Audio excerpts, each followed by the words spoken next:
Alright, hello again, I am Blunty. Sony's new PlayStation Plus reboot stuff has just started its global rollout now, and oh my god, I think Sony are just... I don't even know what they're doing. Is there just a lot of lead paint in the Sony offices? Do they lick the walls? Are their coffee cups made out of raw lead? Do they start their days with a hearty breakfast of leaded cornflakes, leaded milk, and a cold glass of gasoline? Because, I mean... brain damage is a serious thing, you guys. We shouldn't joke about it.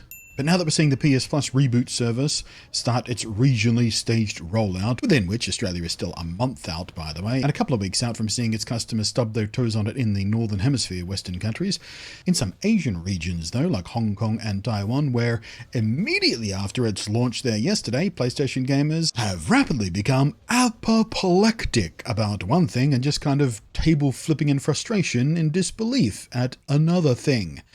First off, for existing customers moving from the old depreciated PS Plus plans to the new ones, Sony have handed them a big bucket of anti-consumer FU, possibly laced with lead. See, it seems old daddy PlayStation have just decided to nuke and delete any discounts that memberships may have already been purchased with, and are holding their customers to a ransom fee to upgrade their subscriptions that they have paid for ahead of time. In short, if you prepaid your existing PS Plus plan, let's say a year ahead, maybe more, that gets ported over to a PlayStation Plus premium plan. But Sony are making you pay the discount back. I'll say that again. Sony are making you pay the discount back if you decide to move to the new service in the deluxe class. You know, the option that actually has all of the features.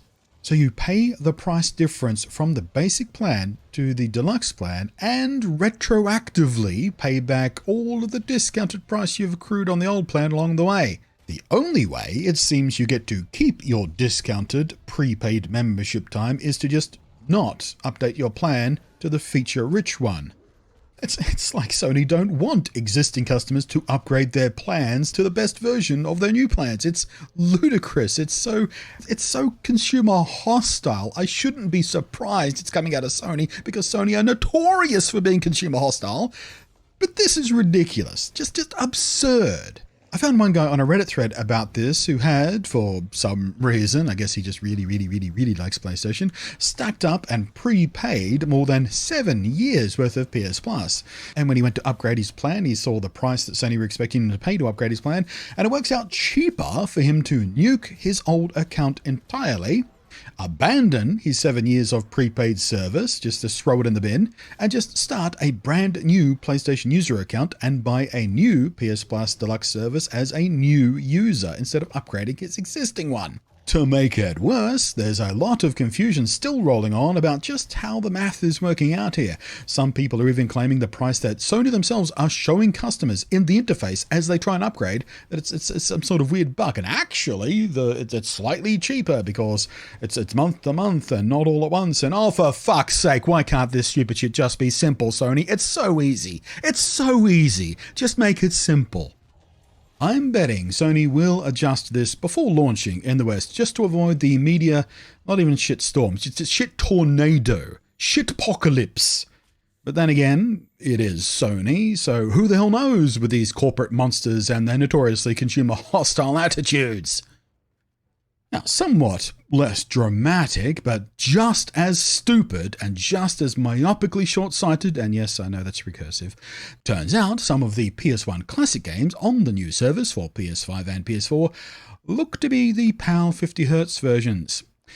And if you're not a Gen Xer like me, or an old-school gamer, classic console enthusiast, or modern emulator person even, you might not know that this is a pretty annoying thing for many and kind of a big deal. And to make matters worse and even more perplexingly confounding, Sony have already been taught this lesson with its spectacularly half-assed and poorly received PS Classic mini console. They did the same thing! Now, for those of you who are confused about why this is a big deal, real quick. Most games from this era of gaming were developed in Japan and the USA, both who used TV signals that ran at a 60Hz refresh rate, with 525 interlaced lines horizontally, and alternating the refresh of these scan lines, so half the screen was refreshed on one cycle, the other half on the next, in effect giving you a 30 FPS image. PAL regions, however, used a 50 Hz signal, which allowed it to use a much higher line count for the same kind of cost of bandwidth. In fact, we got 625 interlaced lines, but also was delivered an effective 25 FPS image. So when it came to games, it meant the quickest, easiest, cheapest, and indeed laziest way to adapt a game to run in PAL markets, which, by the way, there were far more than NTSC markets, was to just make the game run slower. And the math works out at 16.6% slower. Sounds pretty significant, doesn't it?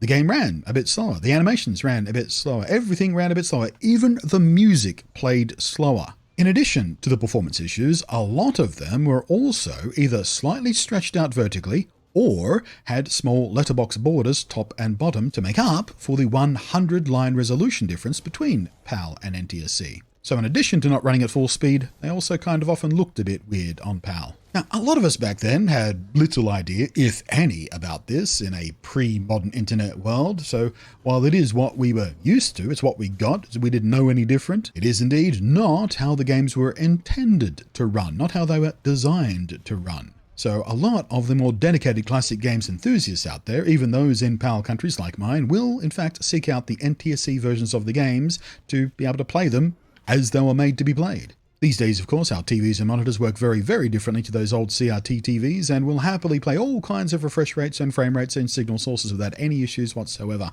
So anyway, after being heavily, and I mean heavily criticized for including PAL versions on their PS Classic micro console, you'd think Sony wouldn't make the some dumbass choice twice. And yes, choice. I originally wrote the word mistake in my notes, but it is not a mistake. This is a choice they made. They didn't do it by accident. They didn't reach into a bin and whoops, pulled out the PAL version. Oh well, slap it in. This was a choice that they made.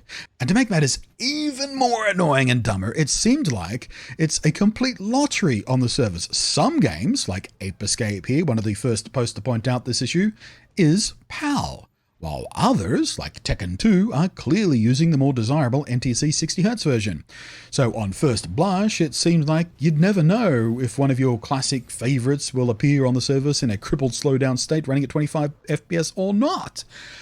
Except, that's not quite the case, because when others started investigating this, it seems that all of the first-party PlayStation games, the titles Sony themselves own the rights to, are in fact all the worse, slower, chonking PAL versions, while the third-party titles, the licensed stuff like Worms World Party and Armageddon, is properly 60Hz NTSC.